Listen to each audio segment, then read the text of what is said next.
রোববার গাজার আল আকসা হাসপাতালের পাশে বিমান হামলা চালায় দখলদার ইসরায়েলি বাহিনী। দেইর আল বালা শহর ছাড়ার নির্দেশের অল্প সময় পরই হামলা শুরু করে তেল আবিব। গেল কয়েকদিনে গাজা উপত্যকার বিভিন্ন অঞ্চল থেকে নিরীহ ফিলিস্তিনিরা এই এলাকায় এসে বিভিন্ন শরণার্থ শিবিরে অবস্থান করছিলেন।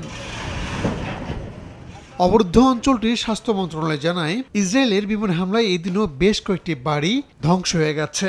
হতাহত হয়েছেন বেশ কয়েকজন। জীবন বাঁচাতে আল আকসা হাসপাতাল থেকে অন্য জায়গায় সরিয়ে নেওয়া হচ্ছে রোগীদের।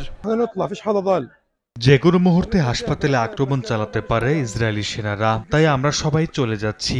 আমি শেষ পর্যন্ত অপেক্ষা করছিলাম, যখন দেখলাম আমার সঙ্গে থাকা সবাই বের হচ্ছে, তাই আমিও সিদ্ধান্ত নিয়ে ফেলি।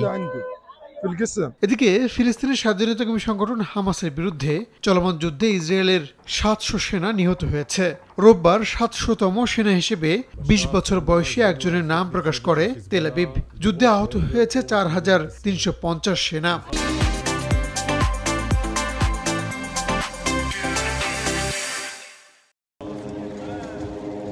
অন্যদিকে চলমান যুদ্ধে ইসরায়েলি বাহিনীর হামলায় 40,000-এর বেশি ফিলিস্তিনি নিহত হয়েছেন, আর আহতের সংখ্যা প্রায় 1 লাখ। বাস্তুচ্যুতের সংখ্যা কয়েক লাখ। রাহানুল রানা, সময় সংবাদ।